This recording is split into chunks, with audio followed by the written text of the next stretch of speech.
Hello and welcome to the Ageless Abodes Podcast. I'm your host, Brenda Douglas, and I help people 50 and older to gracefully age in place, downsize, or right size into the perfect home. So go ahead and subscribe to this channel and hit that notification bell so that you can be notified whenever I upload a new episode. And let me be the first to welcome you to the homeowner tribe, where we empower you to not only procure a home investment, but to also maintain and keep it. Stay tuned.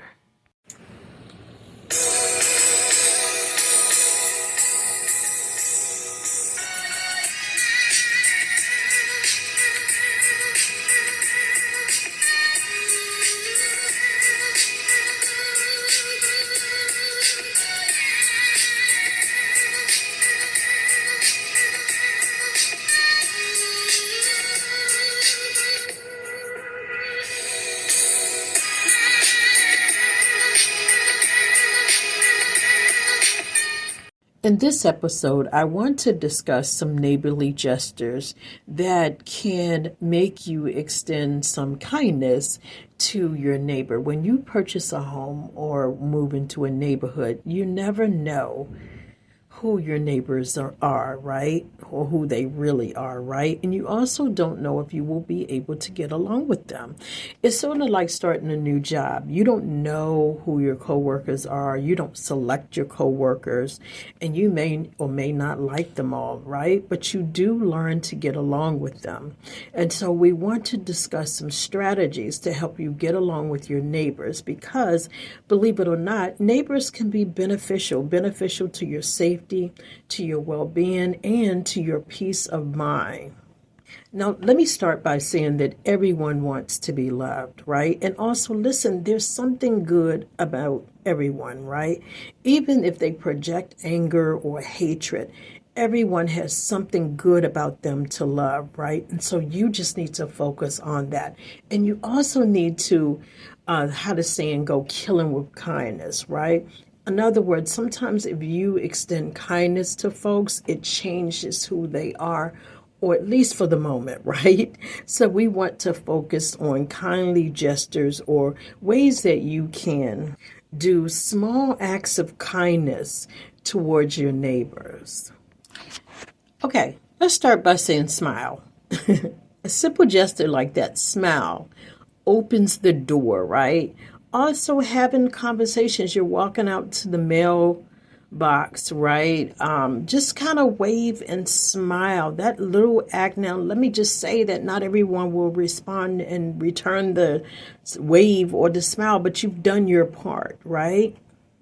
And you've attempted to break the ice. They know that you're not, a mean person, and you may be approachable, right? Now, I know that I don't need to tell you that we live in an interesting world, right? So I don't know. Some people make cookies and bake things and take it over to their neighbor. But like I said, we live in an interesting world, right?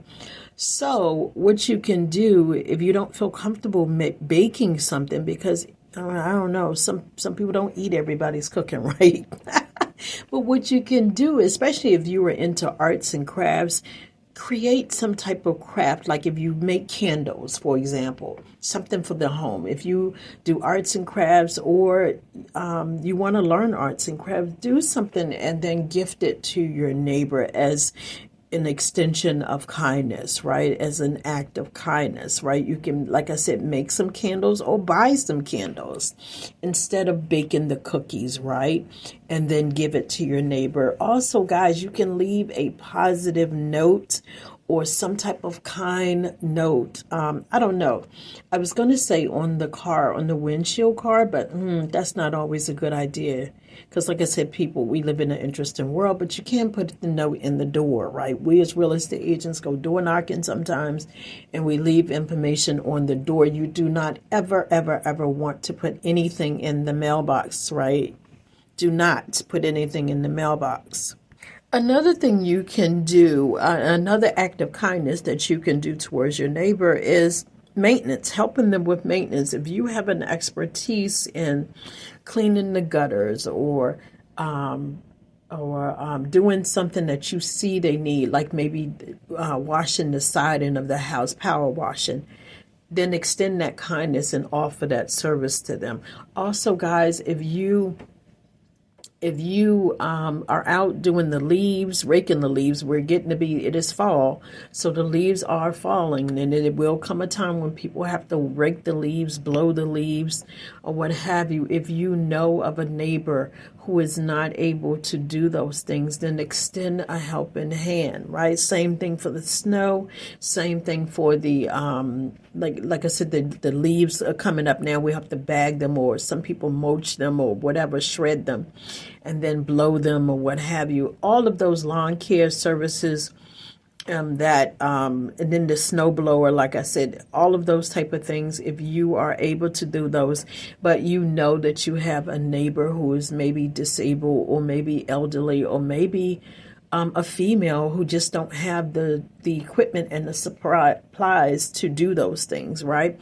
Extend an act of kindness and do those things, especially when it comes to shoveling the driveway.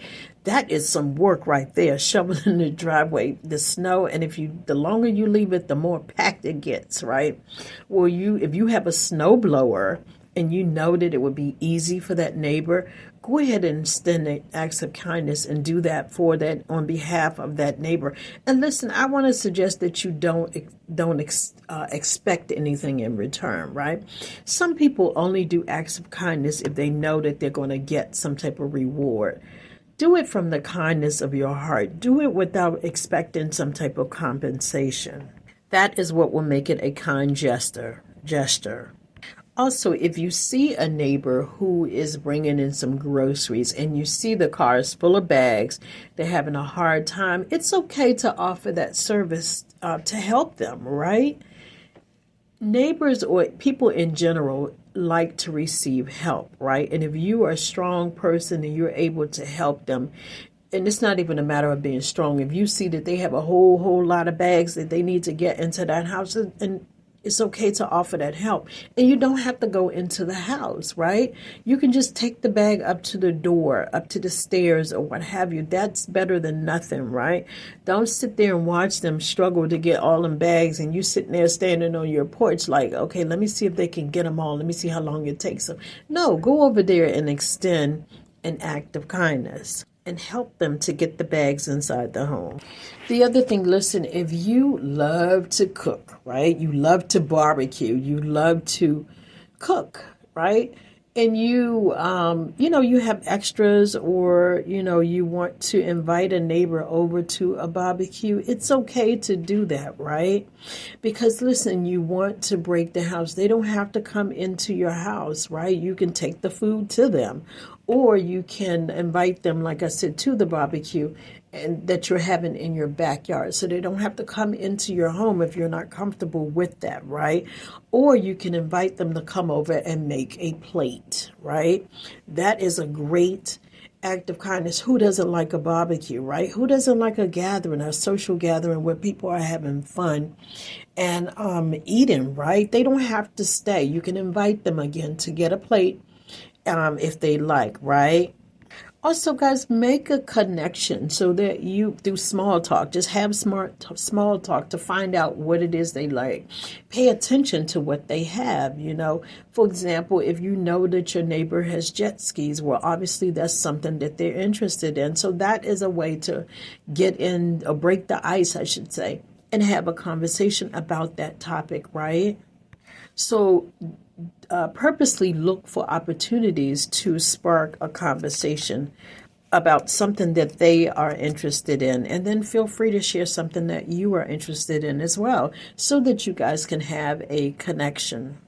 Even if that connection is children, right? That's a great way to break into, if you are a woman and you see that your neighbor has children, parenting and childcare and motherhood, those are great topics and icebreakers. Now, if you don't have any, it's every now and then you can mention it, but at the same time, if that's not your thing, don't step over the line, right?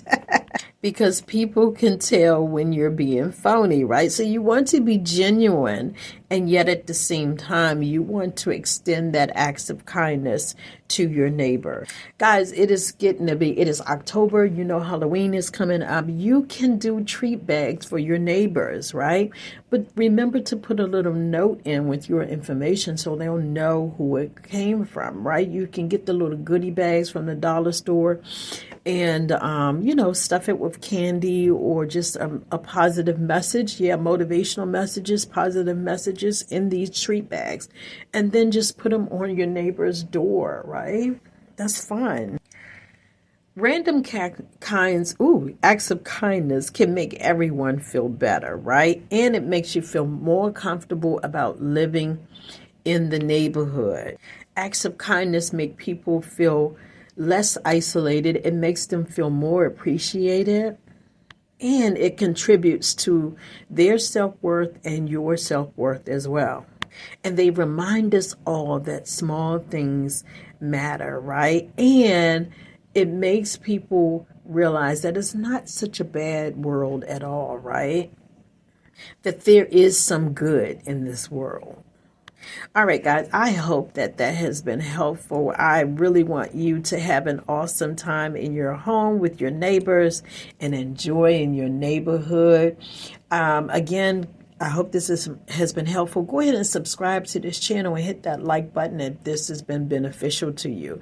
But I want to start having more podcasts like this about friendly acts of kindness and friendly justice. There's so many neighbors who are in conflict with each other. I was watching one on on the court shows, one of them court TV shows, and I just thought about the fact that wow, they have to live and see this person every single day, right? And there also have been neighbors who have killed other neighbors because the tension has gotten to be so bad, right? So I want to start being a part of the solution and doing my part by helping us to show random acts of kindness towards our neighbors. Again, if this has been helpful, go ahead and subscribe to this channel. Hit that like button, and I will see you. Thank you so much for watching, and I will see you in the next episode.